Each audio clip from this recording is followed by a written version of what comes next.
I assume that's how I know it's working. Because the next one will be, otherwise Good evening, good folks, and welcome to the City of Muskegon City Commission General Session for this Tuesday, March 25th, 2025. Before we get on with our business, I want to share that we have a few different public comment periods throughout our meeting. Towards the beginning of the meeting, we have a few different public hearings. Then we'll have public comment on agenda items only, and then at the end of the meeting we'll have general public comment, and folks can share whatever they please with the City Commission during public comments. Outside of the public hearings, during the public comments, just a time for folks to share their input with the City Commission, give us your thoughts. It's not a time for Q&A or back and forth engagement. Everyone has up to 3 minutes to provide remarks during public comment, whether in person or by phone. When we get to public comment, a phone number will scroll along the bottom of the screen. I'll share that with you right now, 231-724-6721. So you have that handy, but please do not call right at this moment. And if you are wishing to give public comment in person, I encourage you to complete a public comment form at the back of the room. Please provide your name and home address. Note I will not be announcing your home address or asking you to announce it. That is for our records. When you have that public comment form completed, please bring that to our city clerk and deputy clerk at the end of this dais over there.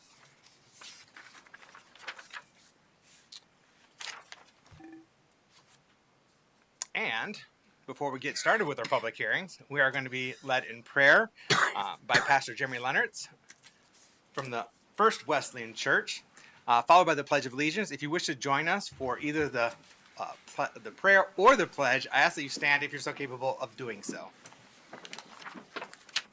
Mr. Mayor, commissioners, fellow citizens, if it's your practice to pray, I'd invite you to pray with me here tonight. Dear wise and loving Father, thank you on behalf of all who are gathered here today. Thank you for your many and abundant blessings. We gather here before you today seeking guidance and wisdom as we address the challenges and opportunities facing our city of Muskegon. May your Spirit guide the deliberations of this commission, that we may act with justice, compassion, and foresight in all our decisions. Help us to listen to the voices of our community, to understand their needs, and to work together for the common good. Grant us the strength to make decisions that will foster a vibrant, safe, and thriving community for all. May we always strive to be good stewards of the resources entrusted to us, and may our actions reflect the values of unity, integrity, and service. I pray for the agenda set before this body today. Please give us assurance of what would please you and what would benefit those who live and work in and around our great city of Muskegon. We pray for peace, progress, and growth, and we ask for your blessing on this meeting and all who serve our city. It's in the name of your Son, Jesus, that we pray. Amen. I pledge allegiance to the flag of the United States of America and to the republic for which it stands, one nation, under God, indivisible, with liberty and justice for all. Thank you, Pastor.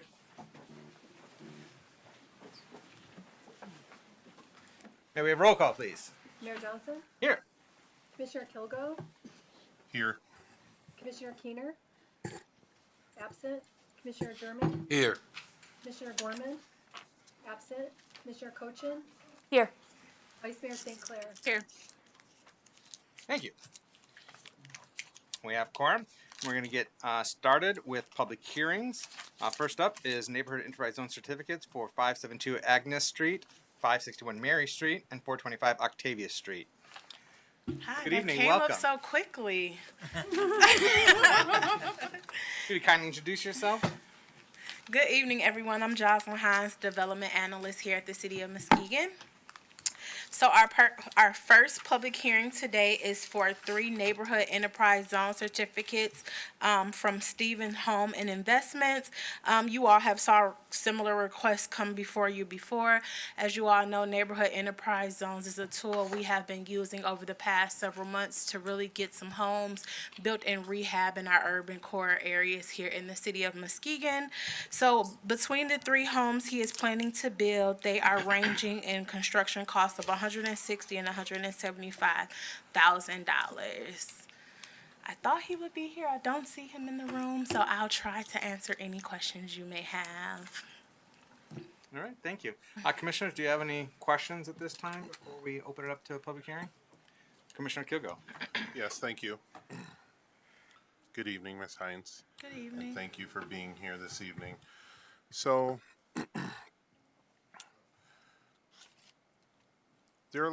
there's been a lot of discussion. I've had a lot of discussions lately with constituents about the uncapping of taxes. In a brief layman's way, could you explain how the city of Muskegon and how our neighborhood enterprise zones are helping me if I bought a new construction house over here without an NEZ, or if I bought one and it is in a neighborhood enterprise zone when it comes to the taxes? Yeah, so with under a neighborhood enterprise zone, you have a reduction in property taxes that are close to about 50% of your property tax bill. So if you are in a neighborhood enterprise zone, home has a certificate on the home, there is a millage rate that is reduced on that particular home. So we have heard from a lot of developers and recent homeowners that the neighborhood enterprise zone has really gotten them over the threshold in regards to underwriting of their mortgages, because we understand depending on your property taxes, your mortgage lender may not underwrite that mortgage. So this helping some people get over that loophole in regards to that. And then my last question, the developer's not here. Do you happen to know, these are like his construction costs are very good. It looks like they'll come in right in that working class kind of range. We need that working class or that workforce housing. Do you know the size or the bedroom bathroom that these homes will be? Yeah, I'm not particularly sure from each address, but each home will be between 2 and 3 bedrooms. Okay. Perfect. Thank you so much. Yeah. Thank you, Commissioner Kilgo. Any other questions at this time? All right. So does this, I see the recommended motion here. Do we have a term for Oh, yeah. certificate? I'm sorry, I didn't include that 15 years. 15 years is Yes. the recommendation? Okay.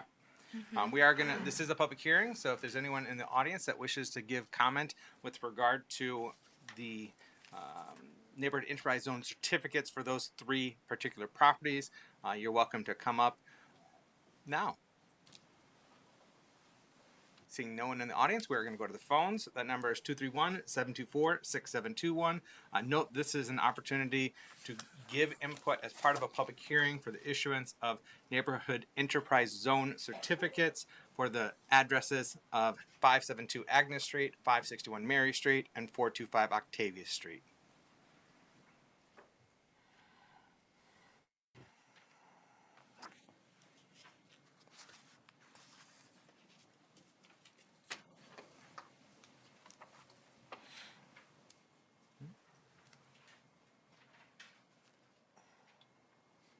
Doesn't sound like we have any callers. All right. Commissioners, I would entertain a motion to close the public hearing to approve the neighborhood enterprise zone district certificates at 525 Octavia Street, 561 Mary Street, and 572 Agnes Street for a term of 15 years, and authorize the city clerk and mayor to sign the certificate and resolution. Support. All right, thank you. We got a motion by Vice Mayor St. Clair, supported by Commissioner German. Commissioners, do you have anything you wish to share or ask before we vote? No? All right, roll call, please. Commissioner Kilgo, Yes. Commissioner German, Yes. Commissioner Cochin, Yes. Vice Mayor St. Clair, Yes. Mayor Johnson. Yes. Motion passes. Thank you. All right. Next public hearing, also neighborhood enterprise zone certificate. This one is for 1221 Sanford Street. Awesome. So Welcome back. Thank you. Jocelyn Hines, Development Analyst with the City of Muskegon. So this is another application for a neighborhood enterprise zone in 1221 Sanford.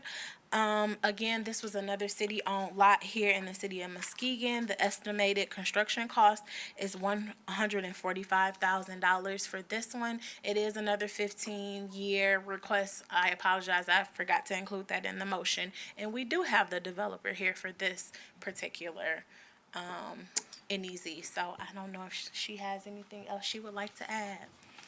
Okay. First, we'll ask if commissioners have any questions for staff on this item.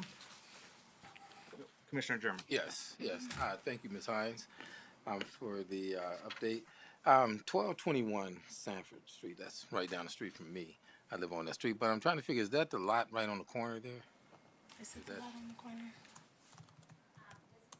It's an empty lot that's used for parking right now for. Oh, that one, okay. For a home, yeah. Yeah, okay, yeah. I knew it was in that vicinity somewhere. Okay, thank you.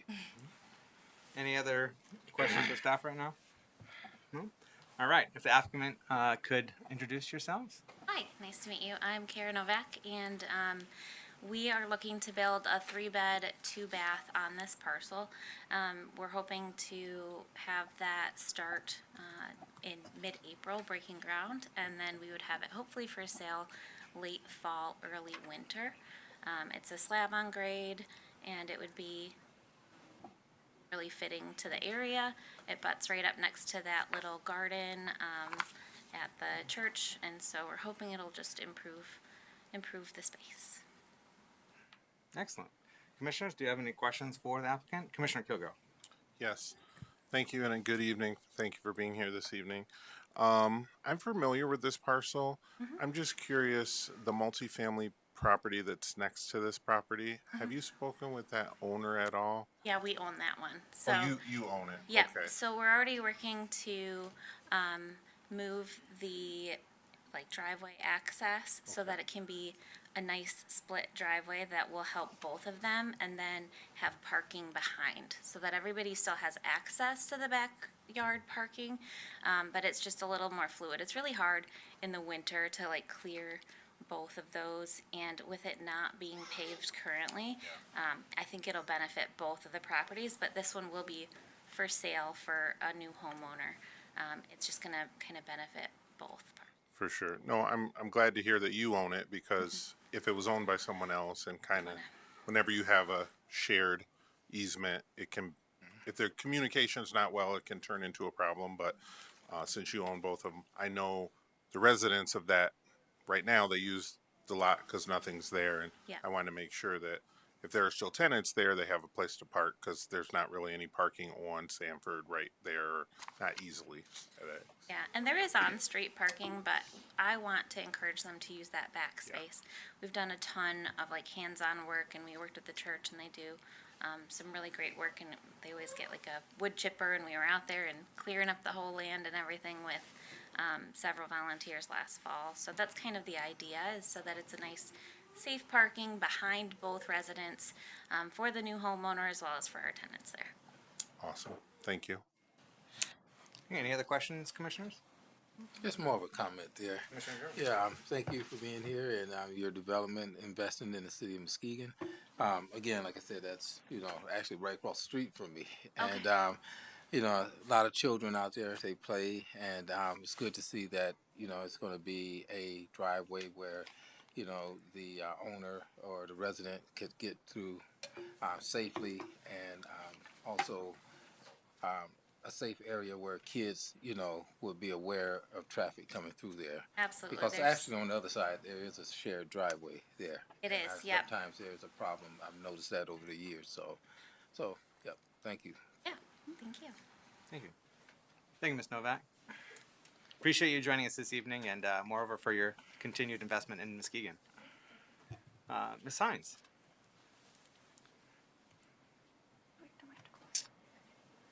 Before we open the public hearing, any questions? Any additional questions? All right, sorry. You can sit back down. Sorry, Ms. Hines. Oh, I know what I was going to say. Ms. Hines. Yeah, it does reference, I remember there was a reason. You did reference 15 years in your summary, brief summary. So we'll just have to be mindful of when we make the motion to incorporate that term. But I did want to acknowledge that you did reference it in your summary. So thank you, Ms. Hines. Anyone in the audience wishes to give comment as part of this public hearing for the issuance of an NEZ certificate, Neighborhood Enterprise Zone certificate for 1221 Sanford Street? Seeing no one in the audience, we'll go to the phones. That's 231-724-6721. This is a public hearing specific to a neighborhood enterprise zone certificate issuance for the property of 1221 Sanford Street. So don't call about anything else right now. We'll have time for that later.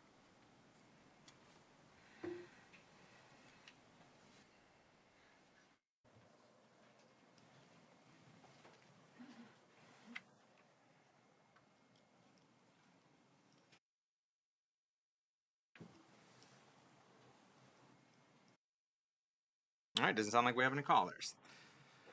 Commissioners, entertain a motion. I move to close the public hearing and approve the neighborhood enterprise zone certificate at 1221 Sanford Street for 15 years for a new construction home and authorize the city clerk and mayor to sign the certificate and resolution. Support.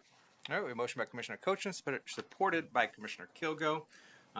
Any final questions or comments to share before we get a vote? Nope. All right, roll call, please. Commissioner German, Yes. Commissioner Cochin, Yes. Vice Mayor St. Clair, Yes. Mayor Johnson, Yes. Commissioner Kilgo. Yes. Motion passes. Thank you. Now, Ms. Hines, welcome back for One the more third time. public hearing and third NAZ certificate. So, Jocelyn Hines, Development Analyst here at the City of Muskegon. So, we are looking to approve a Neighborhood Enterprise Zone certificate for 254 Meeking Street. This is one of the Green Rabbit Home Builders property. As you know, they have built a lot of homes in the Marquette and Jackson Hill neighborhood. So, they're also hoping to get this project done as well. The construction cost for this one is $216,000. And this one also would be a 15-year that I forgot to include in the recommended motion. I apologize once again. It's all good. And I don't see anyone from Green Rabbit. Nope. So it's me. All If you right. have any questions. Commissioners, any questions for Ms. Hines at this time? Commissioner Kilgo. Sorry. Sorry, I'm a housing guy. I don't see the developer here either, but I am curious. I know that our commission has already approved, I think we sold them like 12 or 13 lots, and they're splitting a couple of them to do like 16 to 18 homes. Is there a reason why we didn't put all their addresses in to get NEZs at the same time? Yeah, so we did 14, I think, a couple of city commission meetings ago. I can't remember the date of those, but this one was a sense of urgency. I think they're trying to get this particular address off the ground in the time frame that they need to in order to kind of keep the city lot. So I think in the future you'll see the additional properties be a NEZ, but this one had just an urgency to this one. Okay. Thank you. Any other questions for staff at this time? All right. We're going to open up to the public. This is a public hearing. Anyone in the audience wishes to give comment on this NAZ certificate issuance? Seeing no one in the audience, we're going to go to the phones. That phone number is 231-724-6721. This is a public hearing specifically with regard to the Neighborhood Enterprise Zone certificate issuance for the property of 254 Meeking Street.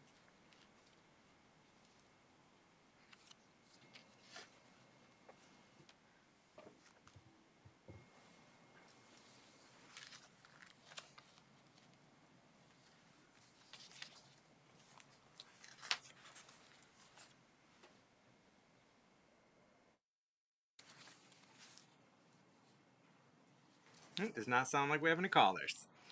Commissioners, I'd entertain a motion. I move to close the public hearing and approve the Neighborhood Enterprise Zone certificate at 254 Meeking Street and authorize the city clerk and mayor to sign the certificate and resolution, noting that is for 15 years. Support. All right, we have a motion by Commissioner Kilgo, supported by Vice Mayor St. Clair. Anything to add before we go to vote? Nope. All right, roll call, please. Commissioner German, Yes. Commissioner Cochin, Yes. Vice Mayor St. Clair, Yes. Mayor Johnson, Yes. Commissioner Kilgo. Yes. Motion passes. Thank you. All right. I don't think we have any federal, state, or county officials with us in the audience to give updates. So we're going to move on to public comment on agenda items. I do not have any forms right now. Do you have any forms No. on there? All right.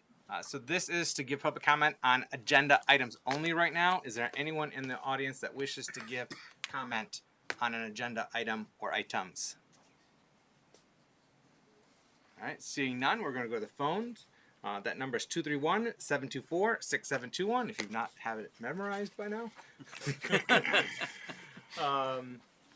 This is for public comment on agenda items only. So when you're calling in, please turn down any audio in the background and then announce yourself and which topic you're speaking on, which agenda item you're speaking on, or agenda items. And if you are a city resident, please share which neighborhood you're calling from. And if you're not a city resident, which other township, village, or city you might be calling from.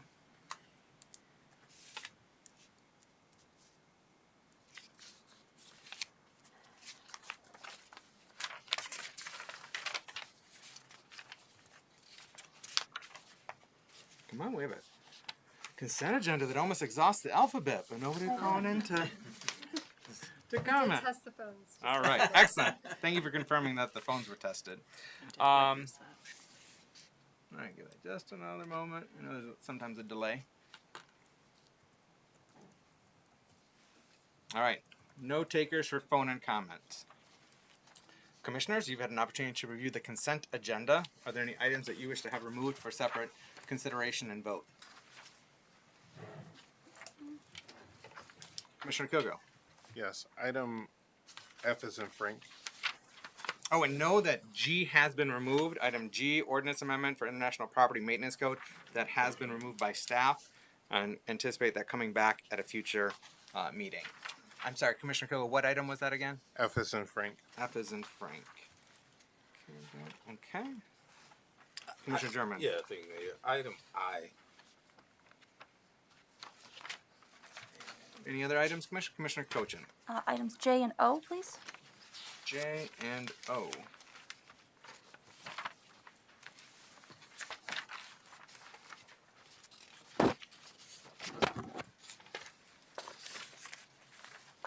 All right. Any other items? Commissioners, I would entertain a motion to adopt the consent agenda as presented, minus items F, I, J, and O. So move. We have a motion by Commissioner German, supported by Vice Mayor St. Clair. Unless there's any discussion, roll call, please. Commissioner Colton, Yes. Vice Mayor St. Clair, Yes. Mayor Johnson, Yes. Commissioner Kilgo, Yes. Commissioner German. Yes. Motion passes. Thank you. First item, social media use policy and guidelines. Commissioner Kilgo. I move to approve the social media use policy and guidelines as presented, authorizing its immediate implementation. Support. We have a motion by Commissioner Kilgo, supported by Vice Mayor St. Clair. Good evening. Kindly introduce yourself and give us an update on this item. I know it came before us previously. Yeah. Welcome. Thank you. I'm Deborah Sweet. I'm the Community Engagement Manager for the City of Muskegon. So at the work session earlier this month, we had a presentation on this item, and we only had one adjustment that we wanted to be made. The mayor had requested that we add in to continue to turn comments off and make sure that we have a comment guideline outlined on any of our posts in case we turn comments off over that. So other than that, everything is as presented in the work session. And to clarify, that's just a disclaimer in the event that Yep. it doesn't, comments don't get turned off quick enough. Some comments get posted, and then it gets turned off. We're just putting a disclaimer saying, hey, we're acknowledging. You got it. Yeah, Yes. okay. So there's no confusion. People Nope. be like, why are some people getting to comment and I can't? There'll be a disclaimer explaining the situation. That's all. But we still will have comments during live streams. So we'll still have that. Commissioner Kilgo. Thank you. I don't have very many issues with the policy. I've read through it several times. I believe the mayor's suggestion is a good one, which I support.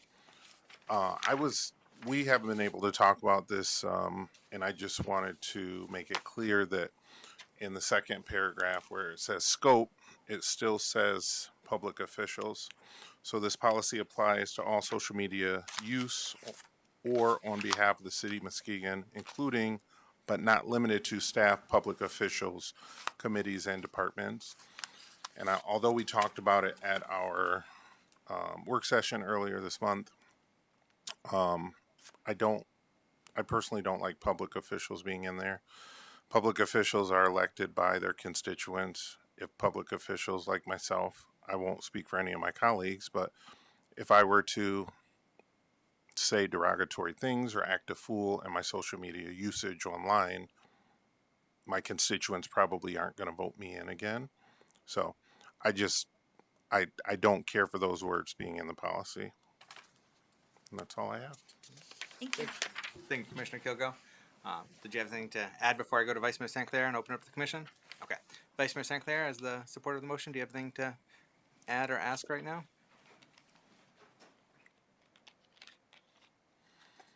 I think, in general, the policy makes quite a lot of sense. I am inclined to support Commissioner Kilgo's take on public official. I'm not sure.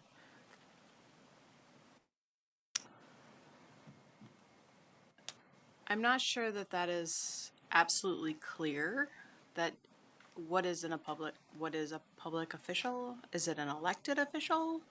Because those aren't necessarily interchangeable terms.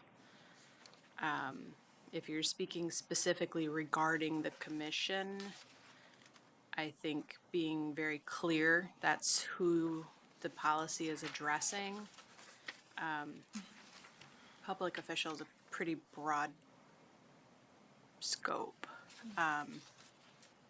And, you know, I also think that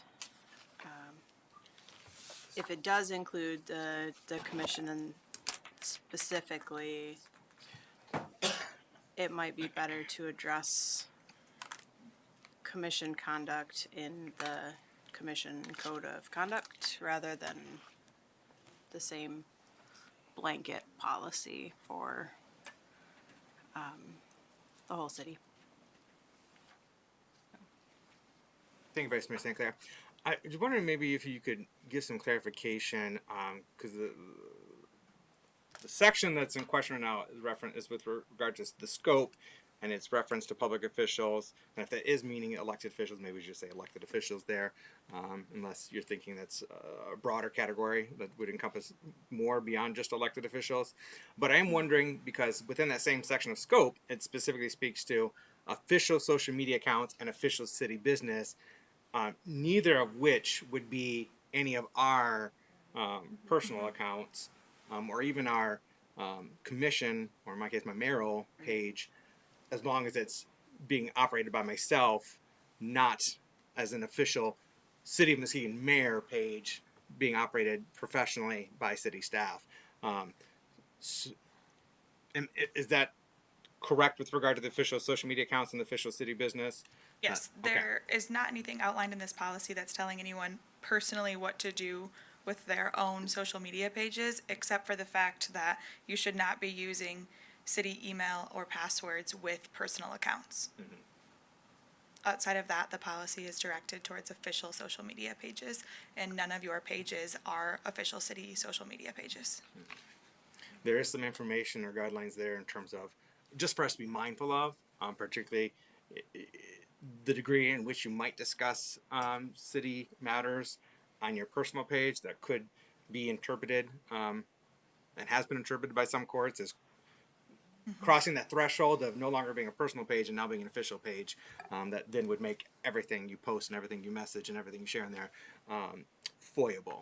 So I would say that most of our, if not all of our personal social media pages would not be foyable, whereas, you know, any of our commission-oriented social media pages would be foyable. At least that's how I operate with my, you know, Mayor Ken Johnson City of Muskegon Facebook page, that I treat it as a foyable page. Mr. Manager. Another way that I've been kind of having the discussion with folks is that if somebody comes to us and says, we want to see, you know, Commissioner so-and-so's Facebook page audit or whatever, we can say, that's not an official page. We're not in control of it. Here's the parameters of what our official pages are, and this doesn't fall under that umbrella. And so this gives us something to point to say, these are what our official channels are, and this is how we govern them. And then so it's actually kind of providing an extra level of separation there that we don't currently define. Any other comments or questions? Commissioner German. Yes, thank you, Mayor. Hi, good evening. Okay, I have a Facebook page that I operate, and says City of Muskegon. And I'm not on it much, but I try to keep the public updated on things. And it's not actually owned and operated by the city.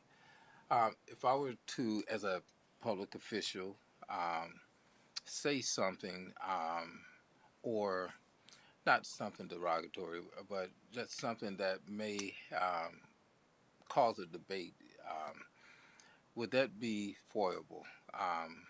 If working for the city, and if a constituent or a resident, decided, hey, I would like to see the contents on that page. Yeah, so your city commissioner page, as your own personal page, it's not controlled by the city and it's Yep. not an official social media page. But if someone requests a FOIA for your page, the city clerk would handle that and there is potential for it. But the outline of the entire Supreme Court case is really asking two questions, which how we're trying to set everybody up for success is, do you have the authority to speak and are you acting in that authority? And by not being listed as an official social media account, you're not acting in that authority at that time. Okay. Does that answer your question? Yes, yeah.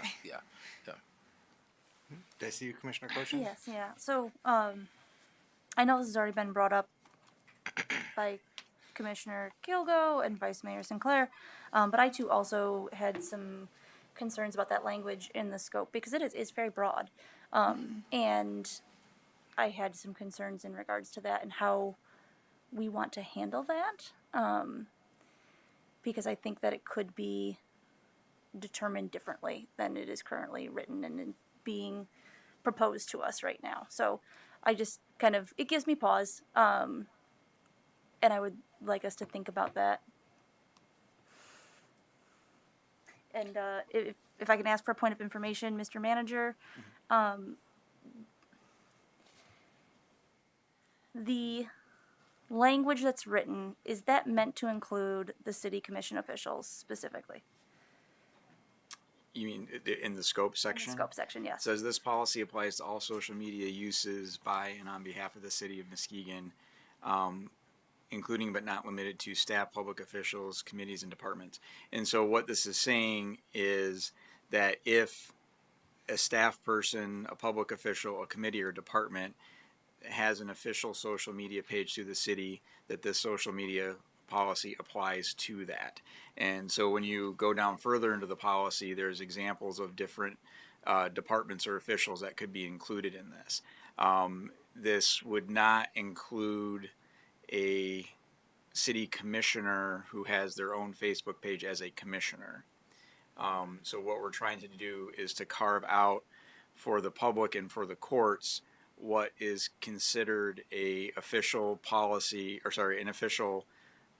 social media account that we are required to archive and have control of and have access to the documents. So in this instance, the public official, these are the broad categories, and then as you go down in the policy, there's examples of departments like the mayor, city manager, things of that nature, DDA, that would fall within one of those broader categories. So it gets more narrow as you go down, so that if we did get if the clerk did get a request for a FOIA from your file, there would be the ability to say, that's not one of our pages, we don't control or have access to that. Now someone could try to go to court to get us to turn those over. That would be a different situation. That wouldn't necessarily so much be FOIA as much as it would be a court order. But this instance is trying to frame up what is official city social media and what is not. So.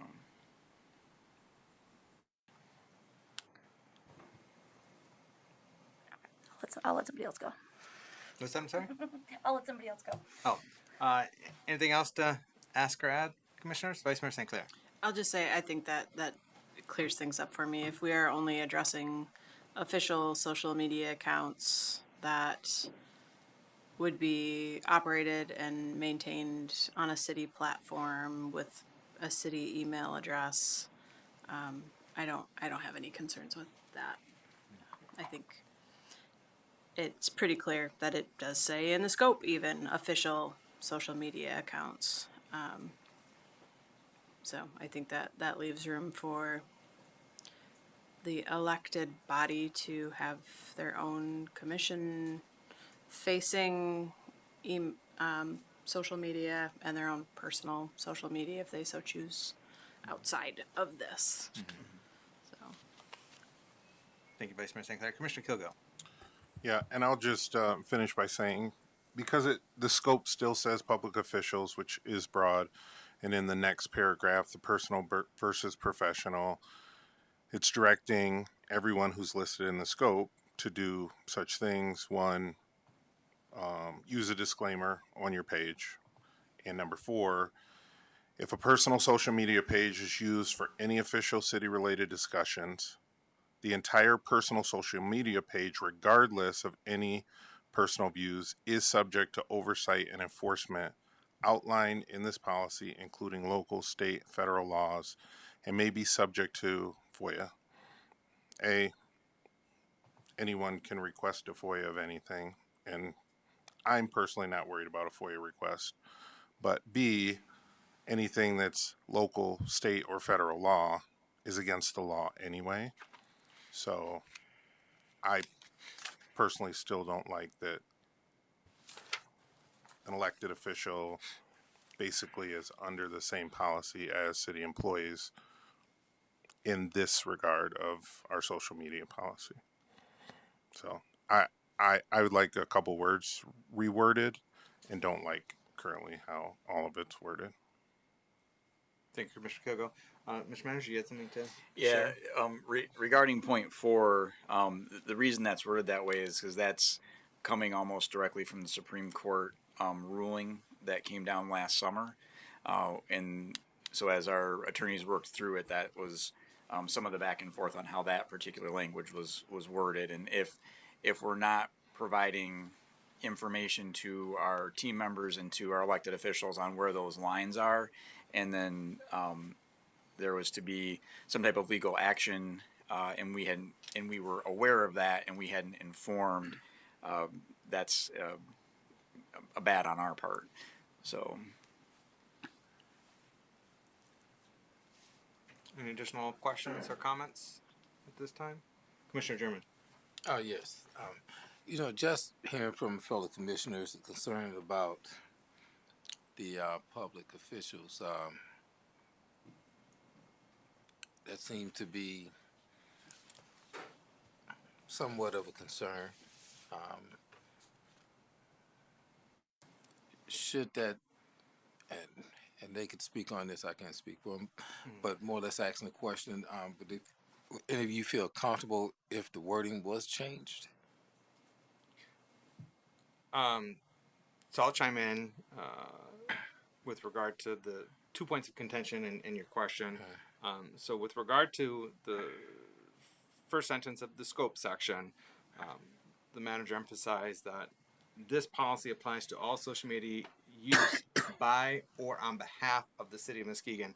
So that's the official social media use, including but not limited to staff, public officials. So in the event that I had an official mayoral page, not my personally operated and run mayoral page, but like a city managed and operated mayoral page, that would fall under public officials, committees, and departments.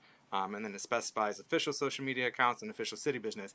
For me, I'm comfortable the way that's framed. I did understand, and initially it was like, oh yeah, I can understand the concern, but understanding the totality of that scope section, I'm comfortable with that personally. And then with regard to item 4 of personal use, where it says if a personal social media page is used for any official city-related discussion, we talked at the work session about what constitutes official and what's not, like simply sharing, city information, like, hey, here are the recycling days, or like, here's an upcoming event, like that's not considered you operating your personal Facebook page in an official capacity. If you're like breaking news, sharing information that's not already public, like using it in that extent, that's when it becomes official, Right. and you're acting within your authority. And so with that section,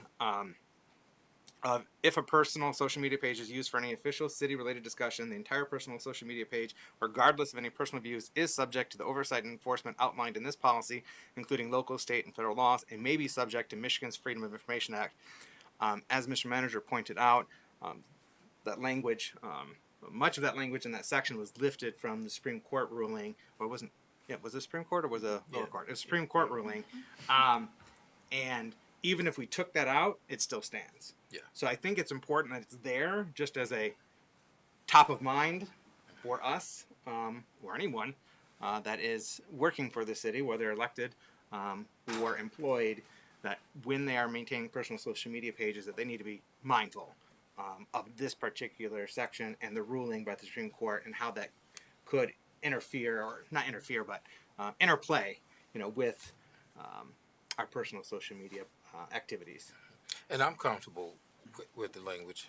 I just wanted to get some feedback or hear from the fellow commissioners if they wanted to address that matter further. So, and Ms. Sweet answered my question about my own personal Facebook page, which you won't see any going on. So I've never seen But anything business- crazy or just business. untoward Yeah. coming from you, Commissioner Yeah, German. yeah. Any other thoughts or questions or action? Commissioner Kilgo. Yes, I'm sorry. And thank you for the time. In our charged political climate, regardless of any personal views, I'm glad that the Supreme Court has ruled on someone's ruling somewhere, somehow. But we have divisive topics in this country right now: abortion, DEI, so on and so forth, right? And if I speak on something on my social media page because I'm elected official and the scope covers that and the personal versus professional, I just don't like it. So there are things that people are going to speak on their personal views. I think that the First Amendment in our Constitution is very important, and freedom of speech is very important. So currently, the way it's worded, I don't care for it, and I'll leave it at that. And yeah, Thank you, Commissioner Kilgo. All right, Mr. Manager. Yeah, before actually, we go to vote. yeah, I was gonna say, and this is to kind of support what Commissioner Kilgo is saying, and I think maybe another way to think about this, and this was from talking to the manager who was impacted by this in Port Huron, is what the nexus that occurred was that his personal page, he had blocked and deleted comments from someone that he didn't like, and that individual was making the argument that he, as a government official, didn't have the right to do that because as the government he can't censor speech, and so by having the policy in place to say this is where our this is how we define our professional page or our official pages, that's where we're not going to censor, delete, and things like that. But by having that in place, you can point to it, or any of the commissioners can point to it and say, as my personal page, my rules, my page, my freedom of speech, and so therefore you're not free to badger people or make derogatory comments or things like that on my page as my rules, and I can point back to the city's policy showing that this is where the government speech occurs and this is where the private speech occurs, and where the government can curtail it or not. So I think we're kind of saying the same thing. It's just maybe looking at it from two sides of the same coin, I guess. Yeah. All right. Vice Mayor St. Clair, final thoughts. So if I'm understanding you correctly, you're saying particularly by leaving number 4 in, that serves as a protective factor for our own individual pages, that we can reference back that this is not included in the official city policy, therefore you don't get to control what Yeah. I say or do. Yeah, and if you wanted an extra layer, you're not required to do this, but if you wanted an extra layer, if you were to put in your profile that it's not an official city page, that's an extra layer that you can point to. I do have that on my personal page, Yeah. but I don't on my Yeah. commission page. But that's a good point too. All right. Roll call, please. Commissioner Cochin? Ah, darn it.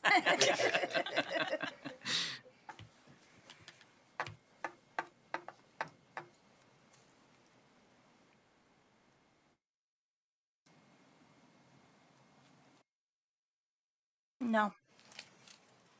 Vice Mayor St. Clair? Yes. Mayor Johnson? Yes. Commissioner Kilgo? no, Commissioner German? Yes. Motion does not succeed. All right. We're absent social media use policy and guidelines. our options going forward is staff can bring forward a modified version and recommend it to the city commission, or any member of the commission who voted no on it may choose to do a motion of reconsider. Anyone can Motion. bring, because there's no action taken, Oh, anyone can. Anybody can. bring it up. Okay, that's right. That's right. Because there was no action. So any one of us, well, not me, because I can't make a motion. But any one of you, at a future meeting may choose to make a motion to adopt these social media policy and guidelines as presented. Understood? Any questions on that before we go to the next item? All right. Item I. Rezoning of 1201 and 1147 3rd Street and 236 Monroe Avenue. Commissioner German. Oh, yes, thank you, Mayor. I move to approve the rezoning of 1147 and 1201 3rd Street from B2 to Foreign Base Code MS. There's actually a dress missing in there, so it should No, be. the other one should not. Oh, it should not? Should be taken out. I can explain. Okay, so 236 Monroe should not be included. Correct. Okay. Okay. Is that okay? Yeah, yeah. Okay. You got it right, Commissioner German. Yeah, you got it right. We got a support. Support. We have a motion by Commissioner German, supported by Commissioner Kilgo. Good evening, welcome, sir. Kindly introduce yourself and report out on this item, please. Mike Franzak, the planning director.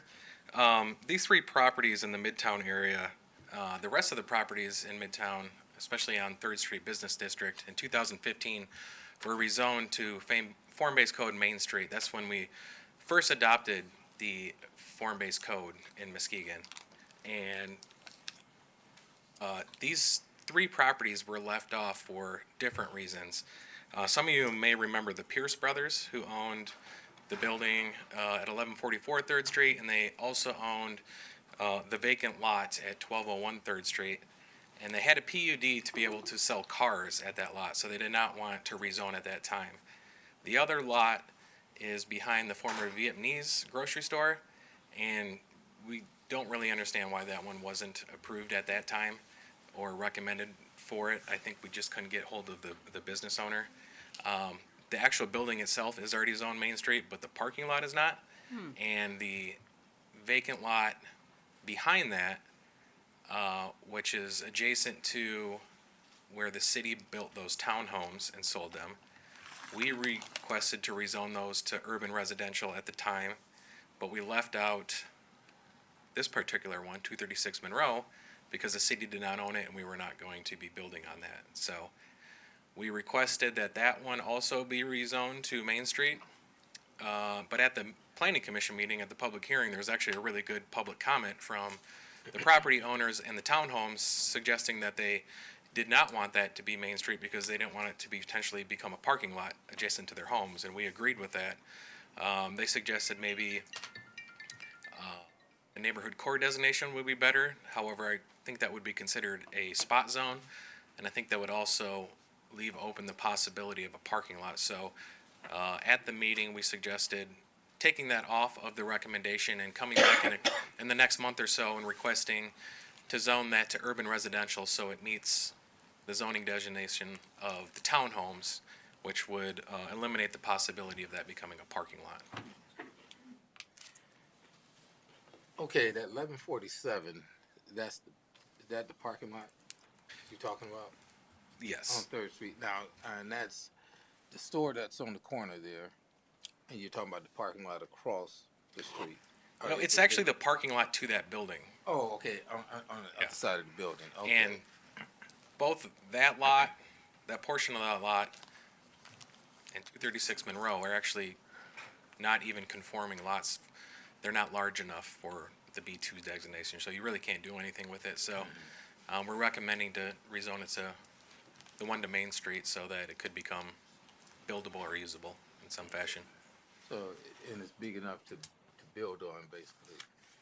What type of, would it be another, like, townhouse or duplex, or that we're looking at? Well, the one at 1147 3rd, that's just the parking lot to that former Vietnamese market. Probably wouldn't see another building there, but it would open up the possibility of putting an addition on someday. Now, my question would be to you, Director Francis, because a while back they approved a citywide zoning ordinance. So this did not fall up under that ordinance? No, our big initiative recently was to change everything. You may be referring to the zoning reform, which Yeah. allowed duplexes and triplexes. That was only for zoning designations that were R1. This was not. This was zone B2. B2. Yep. Okay. I have no further questions. Thank you, Mr. Chairman. Commissioner Kilgo. Thank you. So, point of clarification on the motion. This does include 1201 3rd Street, 1147 3rd Street, and 236 Monroe? The motion does not include 236 Monroe. I did put all three addresses on there because that's how it was presented to the Planning Commission, but the Planning Commission recommended only 1201 and 1147 3rd Street be rezoned. Okay. Am I correct in saying 236 Monroe is already townhouses or some like? It's a vacant lot next to the townhouses. Oh, it is a lot It's a- next to the. Yeah, okay. it's about big enough to put another townhouse on it. Okay, and it's currently zoned It is currently zoned B2. B2. Okay, thank you. And the two on 3rd Street are, one is a parking lot, the other one is the building across from the parking lot? Or One no? is the parking lot across the street on Merrill, on the corner of Merrill and 3rd, and the other one, Is the old Only Cannoli building? yes, it's behind that. It's the Okay. parking lot to that building. And they're currently zoned B2? Main Street, form-based code Main Street. Well, that parcel's zone B2, but the rest of the parcel is Main Street. So we just want to make the whole parcel Main Street. Perfect, thank you for the clarification. Any other questions or comments, commissioners? Commissioner Jones. Yeah, I think so. Director Francis, that 1201 3rd, okay, you said that's across the street, that's the parking lot. That is a vacant parking lot that the Pierce brothers had ran, very briefly, a car sales lot back in about 2014, and that's why we didn't rezone it to form-based code at the time. Because I'm picturing two parking lots. The old Matson Olds car dealership lot, and then there's another one on the other side across from, I believe that's Hamburger Mikey's. Is it that parking lot or which one? It's not across 3rd Street, it's across Merrill. Merrill. So on the corner of Merrill and 3rd, we have that brick building that's been vacant for some time. It has great glass windows that's actually been boarded up in the past year. And across Merrill, that also comes with a parking lot. Yeah, okay. That one. Used to be the Muskegon Public Schools auto Yeah. department back in the days. Okay, had vocational classes. Okay, so that parking lot across from there. Yes. We're looking to rezone foreign base. Now, speaking of foreign base, and I'm quite sure you want to develop and have the option to do. Are there any plans or anything? Because I'm looking, holistically at the big picture. Because when I, cast my votes or make these decisions, my constituents are definitely going to want to know the intent of what the city is looking to do. Sure. We don't know of any plans right now. We did hold a focus group with the property owners, and we did, at the focus group, the property owner from this property did attend, and he was thankful that we looked into this because currently under B2 you can't do anything. Right. Under it's not large enough. So he doesn't have any plans at this time, but he does know that if it's rezoned, you would be able to do a multitude of uses like you can do on 3rd Street, something similar, probably a mixed-use building. Okay. All right. Thank you. All right. Any other questions or comments before we go to vote? All right, roll call, please. Vice Mayor St. Clair, Yes. Mayor Johnson, Yes. Commissioner Kilgo, Yes. Commissioner German, Yes. Commissioner Cochin. Yes. Motion passes. Thank you. Next item, approval of Community Foundation fund requests and Parks and Recreation. Commissioner Coaching. I move to authorize staff to receive grants and awards from the Community Foundation for Muskegon County from certain parks and recreation related funds for a total of $91,153. Support. We have a motion by Commissioner Coaching, supported by Commissioner German. Good evening. Welcome. Kindly introduce yourself and report on this item. Hello, Kyle Krachewski, Director of Parks and Recreation, City of Muskegon. So we have some generous funds at the Community Foundation. We have the background information to them as well. But basically, there's 4 funds. This is the current funding that they hold right now. They're all actually 2 years worth of funding. They're typically around half that annually. And within the framework of these grants from the Community Foundation, they request that for a couple of them, we bring it to City Commission for the approval. They don't all need to come here, but we thought it would be a good idea to not only get your approval, but inform you as well. With all of these, we also did get approval from the Parks and Recreation Advisory Committee on what to spend it on. So kind of getting double approval, but we're also happy to discuss it and put it out there that this is happening for our parks. So just to go through them quickly, so the Daryl and Kathleen Staley Charity Fund, that's typically $15,000 for parks and recreation activities. However, we have 2 years of funding here. So we've identified running some teen activities that have already started and been pretty popular, and also to staff some summer rec employees to help out with just an overall summer rec plan for the youth of the City of Muskegon. City of Muskegon Parks Fund, that's typically around $2,000 there as well, but 2 years worth. So with that money, we received another smaller grant from the Michigan Parks Association for a MobiMat system at South PM. This will put us out close to getting close to Lake Michigan, so we're happy about that. Lake Shore Trail Improvement Fund, this is another annual fund. Then there's no shortage of trail improvements, deck replacement, and invasives need to be treated on that trail. And then also the Celebration Square Splash Pad Fund, there's quite a bit in there. They've rolled that for about 3 years. And so we're looking into a shade sale, but the immediate needs are some landscaping where we pulled out and did the construction, painting, and really just updating and making some improvements that that would complement the new splash pad that is complete. Thank you, Director Krachewski. Commissioner Coaching. Yes, thank you very much. I wanted to bring this out because I wanted people to see where we're spending some of these dollars, because I think it's important that people see what we're trying to do. I went today to try to meet you and was talking with one of our staff members who shared concerns about the lack of activities for our youth and our seniors to be able to do.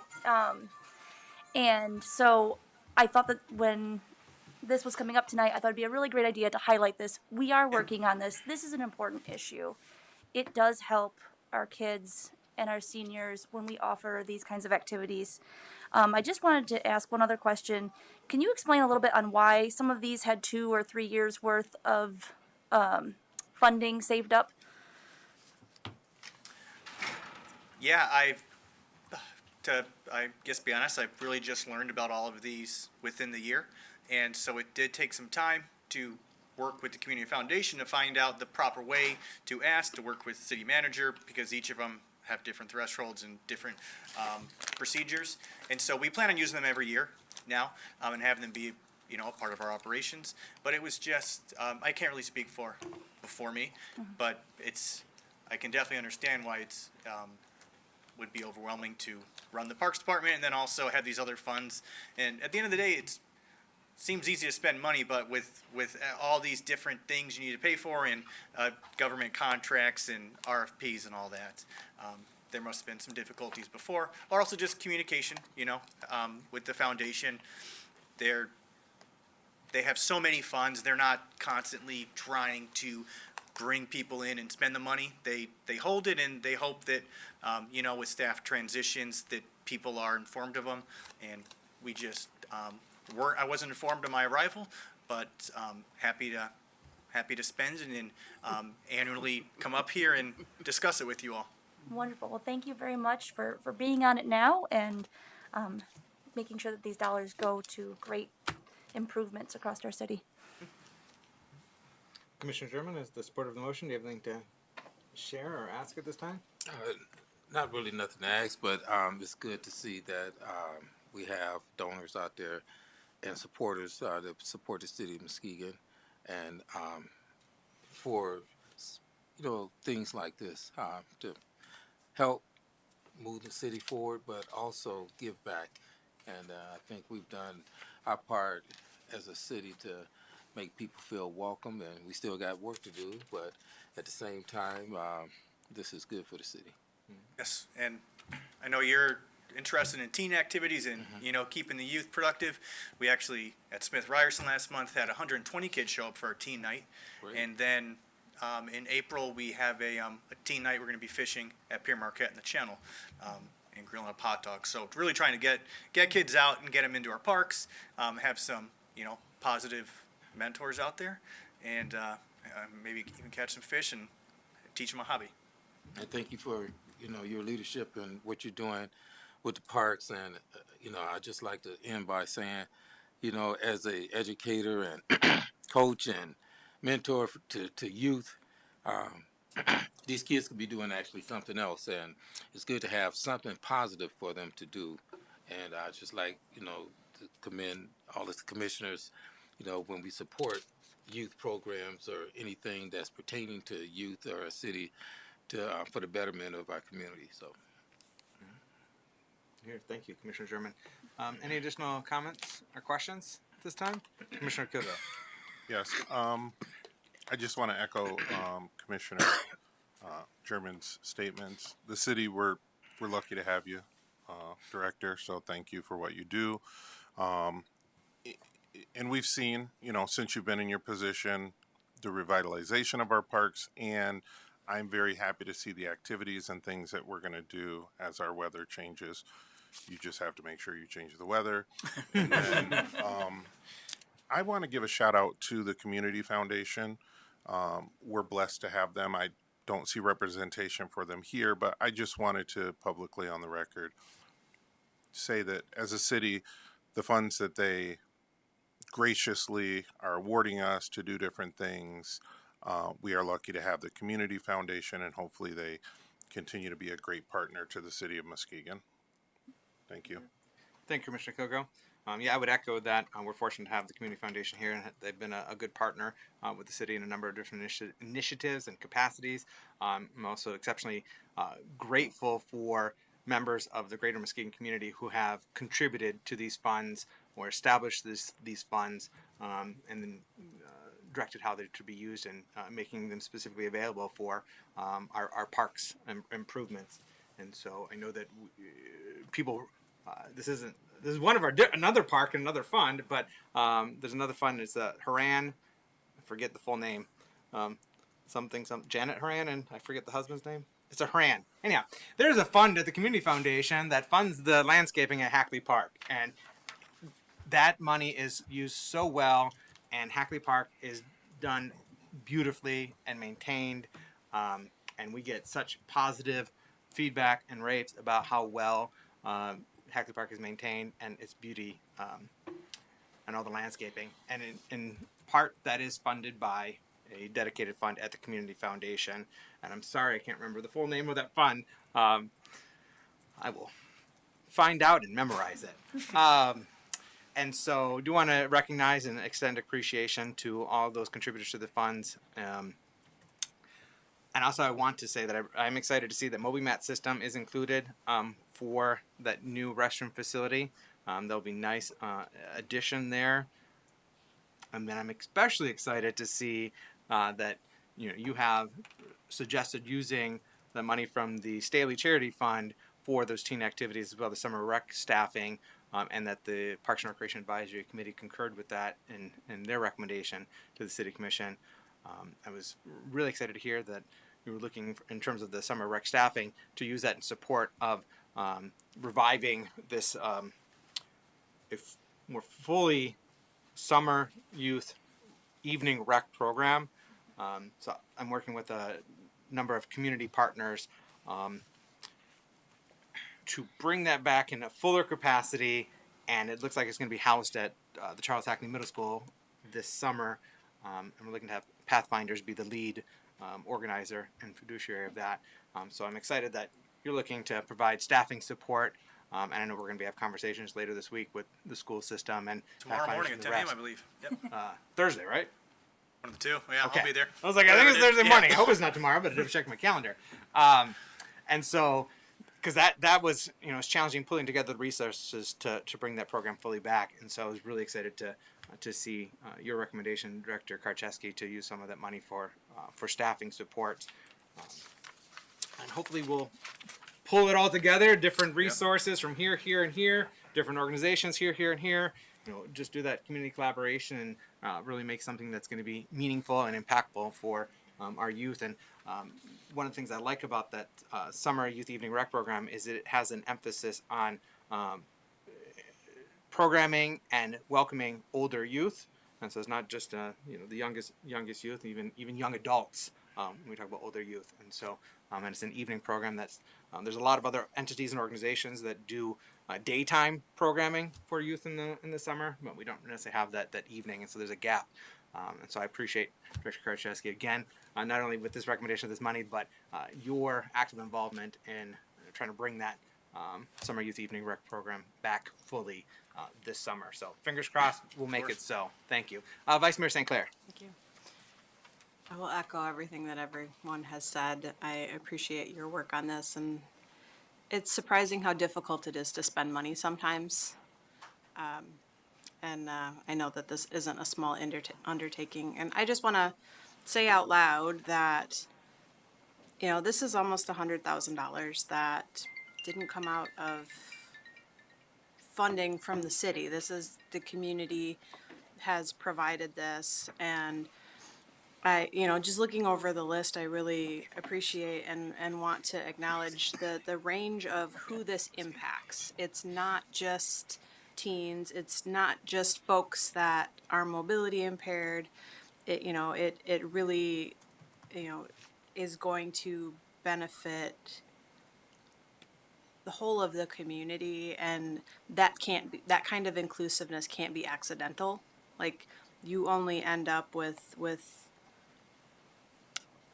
a picture like this with thoughtful effort. So I just want to say that out loud and acknowledge that. I know that it's not easy to be mindful about providing for everyone, and I think it's clear that there was a lot of thought put into that. So thank you. Thank you, Vice Mayor St. Clair. I looked up the fund name. So it was established by Norma Haran in memory of her late husband, Dr. Joseph Haran. And so, again, thank you. Any other questions or comments before we go to vote? Nope. All right, roll call, please. Mayor Johnson, Yes. Commissioner Kilgo, Yes. Commissioner German, Yes. Commissioner Cochin, Yes. Vice Mayor St. Clair. Yes. Motion passes. Thank you.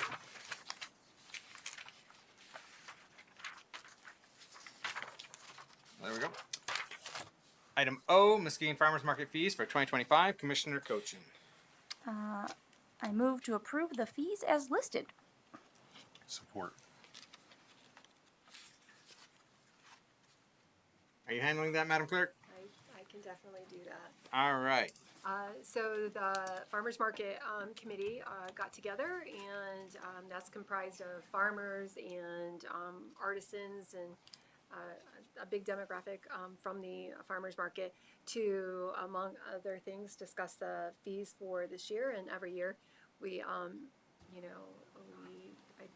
we recommend raising them incrementally so that everybody can afford it, because we have people on both sides. We got really big farmers that, $25 is not a big deal, but we have really small people, or small vendors, I should say, not small people, small vendors who $25 is a lot of money. So that's, so we have been just slowly doing this every year. And then we also recommended to raise the flea market $1 every Wednesday. I believe it's like $10, $12, and $15 right now. And so it would go up by $1 because they have asked for more advertising specifically in the buyer's guide. So I was trying to figure out how to raise those funds because the farmers market is a tight budget. So we thought that was fair. And the committee actually requested a $20 late fee to vendors who do not show up, do not call, email or text in time to let them know there's very specific rules. And so, so we added that. And then the vendors already on Saturdays pay an extra $1, and that goes towards marketing, and then the city matches it. That's, you know, something that we started a few years ago, and that's been working really well. And that gave them a higher marketing budget. All right, thank you, Madam Clerk. Commissioner Cochin. Yes, I've got a couple of questions for you, Madam Clerk. First, thank you for meeting with the committee and all your hard work that you do down there at the farmers market. You do a wonderful job. One of the questions that I was thinking about looking at this was, when was the last time that we had a fee change? We do it every year. It's yearly, okay. Yeah, we review it every year. We review it every year. It doesn't mean that we actually recommend. So we didn't raise the dailies last year at all. That's the one that's 45 to 50. And then the other thing we do is we actually call around to other farmers markets that are more comparable to us, and we ask them what their fees are. So we don't just raise it. We do actually check around to make sure that we're not, you know, out marketing ourselves. And as far as the $20 late fee to vendors who do not show up on time, when I read that, my mind went to, like, you're running late, your tire got, you know, you get a flat tire or something. Does that include that, or is it like if you don't call the farmer's market on time and tell them you're not coming?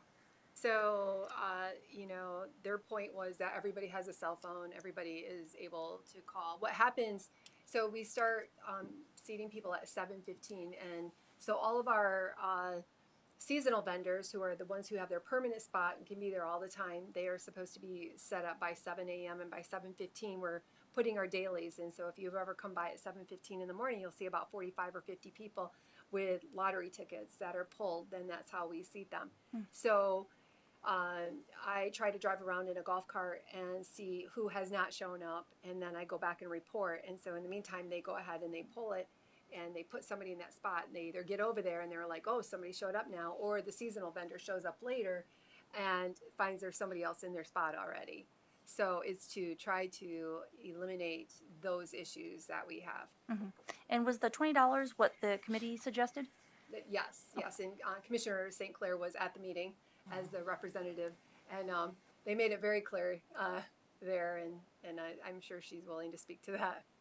Yes, the request did not come from staff. It came from the vendors themselves. I think that there's a lot of respect for the time and energy and sheer organizational skills that the farmers market staff employ with getting everybody housed in a timely fashion so that the market can run on time. And there was a lot of frustration among the vendors over folks just not showing up or rolling in at 10 o'clock.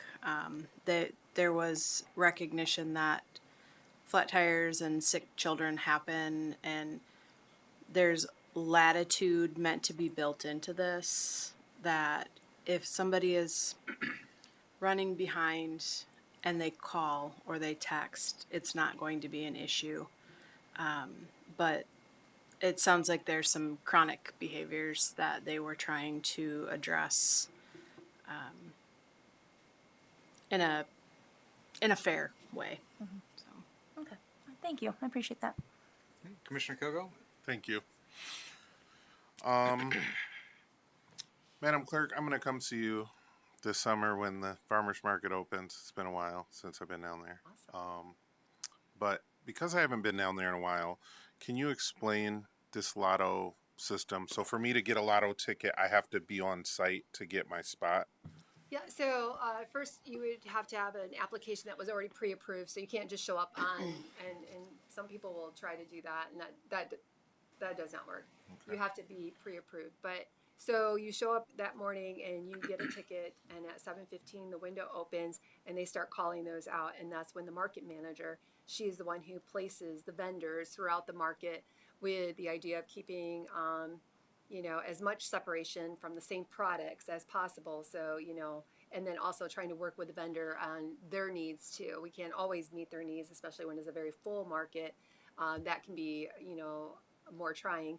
But most of the time, I think she does a really good job of, succeeding. And so we start pulling that. We open technically at 8 a.m. So when you're starting to try to place 45 people and you might be at the last of that, you can see why it just, it can take time. And so they might not be set up until 8:30, and it's not any fault of themselves, but if they were one of the last tickets pulled, by the time, then we could tell them where we could seat them. But that's how it works, yes. Okay. And then my other question is, if we do implement a $20 late fee, someone's going to have to take note of that, or the market manager, whoever will have to note, okay, this vendor A was late. Later on next week, whenever we're going to send them a ticket or whatever. I think that if we can do that, do you think, I'm personally asking for your personal opinion, do you think that it would be too much work for whoever to, if we did a one warning system? I'm just curious, as opposed to first time I'm late, I get a Totally ticket. understand that. The committee asked that no warnings be given, but I will tell you that staff, I think they do a really good job of talking to vendors and deciding, and they know who the chronic people are. Okay. And again, this wasn't staff driven, but I think they do an excellent job. And if there is a reason that just makes sense, I think they're going to use that latitude. Awesome. Thank you. Yes. Any other questions or comments at this time? Nope. All right, roll call, please. Commissioner Kilgo, Yes. Commissioner German, Yes. Poston, Yes. Vice Mayor St. Clair, Yes. Mayor Johnson. Yes. Motion passes. All right, thank you. We don't have it. That concludes our consent agenda items. We don't have anything for unfinished business. Nothing for new business. Commissioners, do you have anything for any other business? Commissioner Kilgo. Yes. So I'd like to see if we could have some quick discussion, and possibly if this needs to be brought to a future commission meeting for us to vote on.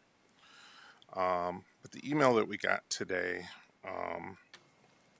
from the city manager informing us that water sewer shutoff thresholds will be increased from $50 to $100 worries me pretty severely.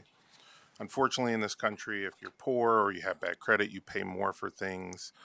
I think that our residents who are struggling to pay their water bills, and that is saying that we have raised our water bills because we've needed to, different infrastructure things we have to take care of, and our water fund isn't necessarily where we need it to be yet, so we've had to raise our water funds. I understand that the shutoff threshold has not been updated since 1995, but I believe that $100 shutoff reconnection fee, basically. No, it's a past due. If your account is $100 past due, we shut it off. Right now, it's if you're $50 past due, we shut it off. So we doubled that level. Giving more grace. Right. This is a more grace. This thing. is more grace, not less grace. Yeah. My man. Yeah. Cool. Yeah. I mean, I just, I thought it was shut off. Thank you Yeah. for the clarification. I was like, man, I thought I was doing a good thing. Well, just to piggyback on that as well, you share with our community that at our last legislative policy committee meeting, we did have a discussion with Brandon Newhoff and consultants with regard to our water and sewer system, and specifically costs and the need for capital improvements, and the question of a water affordability program. Staff was successful in securing a grant last year that supported a study and analysis to look at potentially doing a water affordability program, and several different options were presented at the LPC meeting. The commission had an opportunity to ask questions, give their feedback, and the consultants can continue to do their work and bring forward something formally, I believe, in the future for the commission's consideration if we wish to create and implement any kind of water affordability program, provide some relief. Anything else to bring up for any other business? Commissioner Cochin and then Commissioner German. So one of the things I wanted to bring up was something that one of our neighbors is doing, and I just really love it. And I was wondering if we could maybe have a discussion about looking at doing that in the future. But Roosevelt Park shared recently that they are having a playground building event for the community, and they're inviting the community to come out and help them build the playground. And I thought that was a really creative and ingenious idea to kind of help with things. Obviously, you would need to have some oversight from professionals to make sure everything is done properly, but having some extra hands might not be a bad idea. So I wanted to share that. And then I also wanted to remind folks that we do have that community cleanup coming up on April 4th at McGrath Park and Smith Ryerson. And you can find that information on the city's Facebook page. I think that is it 10 to 3? Is it, I believe? Yes. Yeah. Okay. Yeah. 10 to 3 p.m. Nice. And there'll be Hot dogs at refreshments. noon and chips and refreshments. Yes. And perhaps some extra goodies. So come on down and help out and pitch in fellowship and improving our parks, cleaning up some spring cleaning. All right, Commissioner German. Oh, yes, thank you, Mayor. Just wanted to bring this up, and City Manager, if you could just kind of update the public on this, because you probably know more about it than I do. But we have the development going on right off of the Amity Street Bridge, off of Myrtle, J Street, and Allen. We approved this project, a few years ago. But where we're at and who's doing that, and if you can just enlighten the public on what's going on, because I've been getting a lot of questions also, and if the developers here. Yeah, if Director Ekholm is able to come up and provide that update, he can give more Appreciate it. more detail than I would be able to off the top of my head. Forget about it. Yeah. Director Ekholm. Good evening. I'm Jake Ekholm. I am the Director of Development Services for the City of Muskegon. So the project you're referencing is actually two projects. So on the consent agenda this evening were two contract for housing exemptions for Spire Development for the acreage that you see in front of that project, and that would expand on the existing housing project. So Amity Commons and Allen Crossing are two low-income housing tax credit apartment complexes that are going in right there. Allen Crossing is a senior development, and Amity Commons is a workforce development that's open to individuals or families. Between the two of them, they are about 95 units of affordable housing, and they should be open spring 2026, something like that. Thank you. Yeah, I just wanted the public to be informed of what's going on, and this is going to be a huge addition to that area, because we have, I believe that's Bayview Tower, or which one is it? Is it right adjacent to it? Yeah. And then we have Hartford Terrace, not too far from it, but to have some more additional affordable housing is going to be essential to that community there. Yeah, we're very excited, and I think Spire has a total of 4 projects going to MISTA this turn. So both of them that they applied for last time, Clay Commons and Spring Street Crossing, and then the 2 that were approved this evening. And that's in addition to Lighthouse Lofts, which is proposed by Pivotal Development, which is next door to Hartford Terrace, which will also be going back, and then Frebel School with Samaritas. So we'll have 6 LIHTC projects going for MISTA consideration in April. Okay. Just one last question. We talked about and approved the destruction of the bridge, the demolition of that bridge off of Amity. When is that project going to take place? Do you have any idea? I think Director Vanderhyde, my lateral and public works, would be able to answer that more directly than I can. Yeah, I didn't see him in here. Oh, he's back there. Yeah. Okay. Hiding. Okay. Yeah. Thank you. Thank you, Director Ekholm. Good evening. Welcome. Good evening, Dan Vanderhyde, Director of Public Works for the city. Could you repeat the question for me, please? Yeah, the project for the Amity Street Bridge that's going to be demolished, when is that project going to take place? Sure. So some small portions of it have actually started. The contractor was out there clearing trees and brush from the site within the last couple of weeks. We expect the bridge removal, again, it is being put back, but the work to take the one that's down there now, we expect to begin sometime in May. Okay. Right, great. Yep. Thank you. All right, thank you, Director. Question for Director Van Hart? Yes. Commissioner Kilgo. Yes. Thanks. When that project is completed, there will be no more access from Amity to Myrtle. Is that correct? Or It'll look just like it does today. There just won't be a bridge there. won't be? Okay, Yep. that's what I wanted to know. Build in. Okay, because I know that the street in front is going to change, and it's scheduled to only be 2 lanes right there. And if we're having 95 units, I understand one of them's a senior. They might not all be driving, but we'll have more residents over in that area. I'm just thinking about traffic. That's all. Yep. It'll look just like a regular road through there instead of a bridge, but otherwise everything will remain the same. Perfect. Thank you. Thank you, Director Van Hart. Anything else to share? Commissioner Kilgo. Yes. Congratulations to the Wolverines and the Spartans for both making the Sweet 16. That's right. Go blue, go green. All right. So I'm gonna try that out, or I'm gonna circle back on this. So I know that Commissioner Kilgo is firmly in opposition to the social media use policy and guidelines as presented.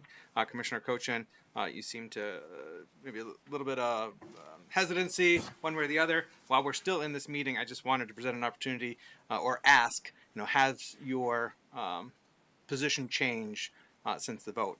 Would you be inclined to support this? If so, we can just get this done right now. If not, then I anticipate this will come back at a future meeting. So I just wanted to present the opportunity or touch base with you, see if you have any inclination to supporting it. I appreciate that question, Mr. Mayor, and thank you for giving me the opportunity to do that. However, I had kind of shared my concerns about the language early on when I first spoke with the city manager. I still have those concerns about the language. I feel that the way it is written, it could be interpreted in a different way, and I don't want us to be put in positions that would be the opposite of what the goal is behind that motion, basically. So at this time, I'm going to have to stay with my vote. All right, thank you, Commissioner Cochin. We are now going to go to public comment. I don't have any forms for public comment. You've received any, Madam Clerk? No, Mayor. You can bring that over to Madam Clerk over there.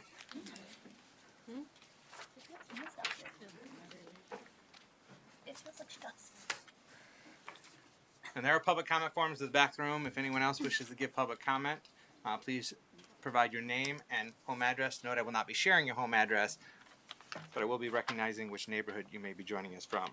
And I think that's Marquette. Yeah. Marquette. You're joining us from the Marquette. My name is Patricia Jones, Jackson and I Hill. live at Hill. 620 Wesley. Good evening, Miss Jones. Welcome. Good You have up to evening. 3 minutes to provide your remarks. Good evening. First of all, I'd like to say about the water parks, they are an asset to everybody because we all enjoy it. We all enjoy it, so they are an asset to everyone. I was here this past December, and I'm back again. I'd like to thank Commissioner Cochin called to check in on me, and she had lost someone in her family at that time, so I really want for reaching out to others. And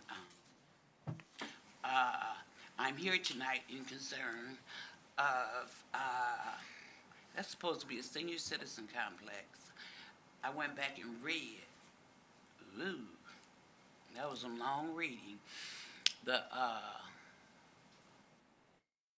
comments and concerns around with building that building and the promises that were made. And it doesn't seem any of them are up to par today. You know, we have to be very careful. We, as a city, we have to be careful when we allow people to come in and tell us what they're going to do and how they're going to promise to do this and that and the other.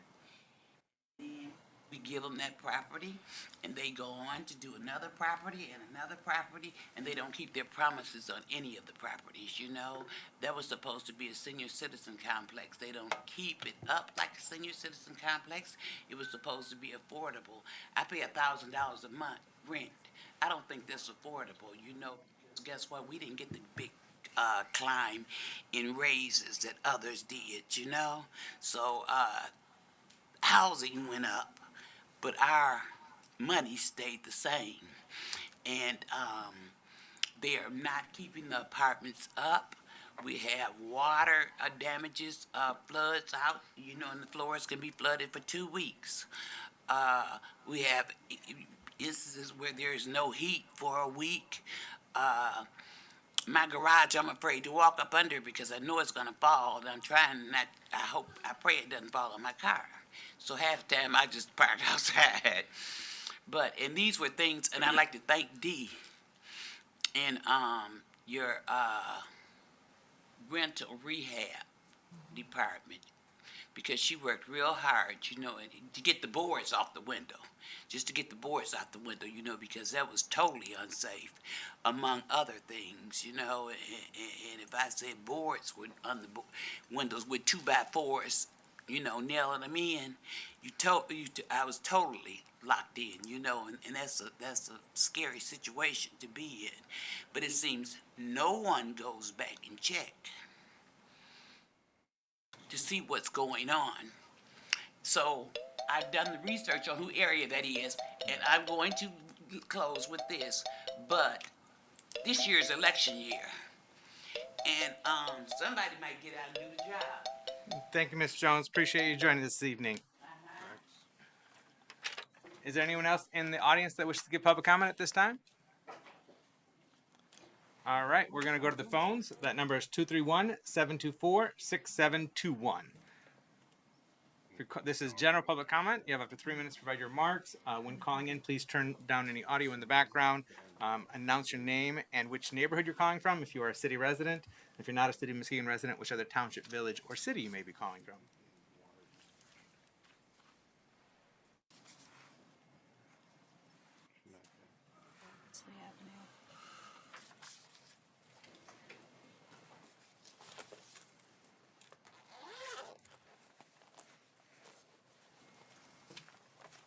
Oh, yes. John Allen. Good evening. Hello. You are with the City Commission for public comment. Yeah, this is John Allen from the Nelson neighborhood. Calling specifically in regards to the bike path that I inquired about at 2 meetings back. I have yet to hear any update on any of it. We're almost at April 1st. I'm sure a large portion of Muskegon would like to have the recreational trail open at some point in their life. It's getting a bit ridiculous how long this has been closed with no deadline set, expectations, or announcements as to its reopening. Just more, you know, unmet promises. And I would add that I'd like the commission to consider, as the riparian owner of the property where these highly contentious and just poorly designed in and out service docks are scheduled to be going, I would hope that the city might use their riparian rights to compel the developer of Adelaide Point to finish the bike path before allowing these docks to be installed. As you know, I think we've done our fair share of due diligence to make sure the cooperative use agreement has been met on our end, and we, the residents of Muskegon, have yet to receive anything in return that we were promised in that cooperative use agreement. I also did request a review of the cooperative use agreement to be put forth by the city manager and reviewed by the commission. I'm still very hopeful that maybe that could be put on the agenda someday soon, as it clearly is not being met, abided by, lived up to, just like all the permits that have been violated across the board there. So please, I hope that you'll use your riparian rights to compel the developer of Adelaide Point to finish the bike path before they're allowed to install the in and out docks at Hartshorn Park. Thank you. Thank you, Mr. Allen. We'll give a few more moments in case anyone else is calling in.